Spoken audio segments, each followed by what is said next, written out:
Hello everyone, welcome back to my channel. আমি আজকে নিয়ে চলে আসছি তালে বড়ার একটা রেসিপি। তালে বড়ার রেসিপি কিন্তু একটা ট্রেন্ডিং ভিডিও, জানো তো। আর তালে বড়ার রেসিপি তৈরি করার জন্য আমি ফার্স্ট একটা কলা নিয়ে নিয়েছি। কলাটাকে আমি ভালো করে মিক্স করে নিচ্ছি কাঁটা চামচ দিয়ে। কাঁটা চামচ দিয়ে মিক্স করে নিলে কি হয়, কলাটা দানা দানা থাকে না, হাত দিয়ে করলে পরে একটু দানা দানা থেকে যায়। তার জন্য আমি কাঁটা চামচ দিয়ে করার চেষ্টা করি সবসময়। আর যাদের ভালো লাগে না তারা স্কিপ করবা, কলা যারা পছন্দ করে না তারা স্কিপ করতে পারো। কলাটা দিলে তাহলে ওটা অনেক সফট হয়। আর এই যে আমি নারকেল কোরানো দিয়ে দিলাম, নারকেল কোরানোটাকে দিয়ে আমি ভালো করে মিক্সড করে নেব। আর এবার চামচ দিয়ে যেহেতু মিক্স করতেছি, চামচ দিয়ে মিক্স করলে এটাকে সুবিধা হয়, অনেক তাড়াতাড়ি হবে এটা করতে। অনেক হাত দিয়ে করলে একটু টাইম লাগে। তারপরে আমি এর ভিতরে চিনি দিয়ে দেবো। চিনি দিলে পরে চিনিটা পরিমাণ মতন দিতে হবে। তোমরা যে যতটুকু ব্যাটার তৈরি করবা সেই ততটা বুঝে তারপর চিনিটাকে দিবা, যে কম বেশি অনুযায়ী। যারা চিনি বেশি খাও তারা চিনি বেশি দিবা। আমি তারপরে তাল দিয়ে দিয়েছি, গোলানো ছিল তাল, সেই তালটাকে আমি এর ভিতরে দিয়ে দিলাম। তালটাকে দেওয়ার পরে তালটা আমি মিক্স করে নেব ভালো করে। আর এখানে আমি হাত দিয়ে সব করে নিচ্ছি। এবার আমি হাত দিয়ে করে নিচ্ছি তালটা। আর যেহেতু আমি ব্যাটার তৈরি করতে গেলে এবার আটা, ময়দা, তারপরে চালের গুঁড়া, এগুলো সব হাত দিয়ে না করলে পরে এটা মিক্সড হবে না, সেই জন্য আমি চালের গুঁড়াটা আগে দিয়ে নিলাম। এখানে আমি আমার পরিমাণ মতোই সব কিছু দিচ্ছি। আমি যতটুকু তৈরি করব সেই পরিমাণ মতোই আমি দিয়ে দিচ্ছি। তোমরা তোমাদের পরিমাণ মতো তোমরা দেওয়ার চেষ্টা করবা। চালের গুঁড়াটা দেওয়ার পরে আমি ভালো করে মিক্সড করে নিচ্ছি তাল আর চিনির সাথে। ওইটাকে আমি ভালো করে মিক্সড করার পরে আমি দিয়ে দিচ্ছি ময়দা। এক বাটি ময়দা দিয়ে দিলাম। চালের গুঁড়া আর ময়দা আমি কিন্তু সমান সমান দেওয়ারই চেষ্টা করছি। দুইটাকে আমি একসাথে মিক্সড করে নিচ্ছি ভালো করে। মিক্সড করার পরে আমি ওদিকে ফ্রাই প্যানে তেলও গরম করতে দিয়ে দিয়েছি এই ফাঁকে।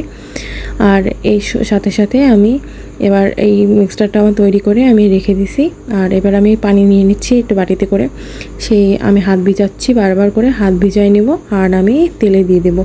ব্যাটারটাকে তৈরি করার যেহেতু আঠা আঠা হয়েছে, এটা আঠা আঠার কারণে আমার হাতে যেহেতু বারবার আটকে থাকবে, তাই এটা হাতটা ভিজাই নিলে আমার দিতে অনেক সুবিধা হবে। আমি সেই জন্যই সবসময় যখন আমি তালে বড়া তৈরি করি আমি বারবার করে হাত ভিজাই নিই। আর হলো তোমার ব্যাটারটাকে হাত দিই, না হলে এটা হাতের সাথে লেগে যায়, দিতে অনেক অসুবিধা হয়ে যায়, তাই আমি একটা ভিজিয়ে নেওয়ার চেষ্টা করি। এবার আমি দেখো, আমি কিন্তু ফ্লেম কিন্তু লো ফ্লেমে রেখে দিছি। আর আমি যদি গ্যাসের ফ্লেমটাকে লো ফ্লেমে করে রাখছি, কারণ হচ্ছে আমি যখন এই বাটারটাকে দিচ্ছি যাতে এটা পুড়ে না যায়। যেহেতু এটাকে ওভার কুক হলে কিন্তু পুড়ে যাবে। আমি যখন দিতে থাকবো, আমি দেখা গেলো এই একটা দিতে দিতে কিন্তু আমার বাকিগুলো সব পুড়ে যাবে। যেইগুলো আমি ফার্স্টে দিছি সেগুলো কিন্তু পুড়ে যাবে। দেখো অলরেডি কিন্তু ফার্স্টে আমি যেইগুলো দিছিলাম সেইগুলো কিন্তু লাল লাল হয়ে গেছে। আর এবার আমি ভালো করে নেড়ে চেড়ে নেবো। আর এই পর্যায়ে ফ্লেমটাকে আমি বাড়িয়ে দিয়েছি। আমার যখন সব ব্যাটার দেওয়া হয়ে গেছে তখন কিন্তু আমি ফ্লেমটাকে বাড়িয়ে নিয়েছি। বাড়িয়ে নেওয়ার পরে এবার আমি ভালো করে ভেজে নেব, এপিট ওপিট করে ভেজে নেব, যাতে কোনো পাশেই কম কাঁচা না থেকে যায়। যেহেতু লাল লাল করে ভেজে নিতে হবে এপিট ওপিট করে। তারপর আমার ভাজা হয়ে গেছে, এখন আমি সব তুলে নিচ্ছি। আর তোমরা নেক্সটে কোন ভিডিওটাকে দেখতে চাও, কোন ভিডিওটা কোন খাবারের ওপর ভিডিও করলে তোমরা দেখবা, সেটা আমাকে কমেন্ট করে জানাবা। নেক্সট কী রান্না তোমরা দেখতে চাও। আর ভিডিওটা ভালো লাগলে প্লিজ কমেন্ট করে দিও। আর এই যে আমার ফাইনাল লুক তালের বড়ার কেমন হয়েছে সেটাও কমেন্ট করে জানাবা। Thank you, bye bye.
এবার বড়াগুলো যেহেতু লাল লাল হয়ে গেছে, এবার আমি ভালো করে ছেঁকনি দিয়ে তুলে নিব।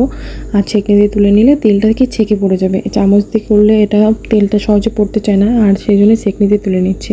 তারপরে এই যে আমার বড়াগুলো হয়ে গেছে, এটা আমার ফাইনাল লুক বড়াগুলো। আর খেতেও কিন্তু অনেক মজা হয়েছিল। ভিডিওটা কেমন লাগলো জানাবা।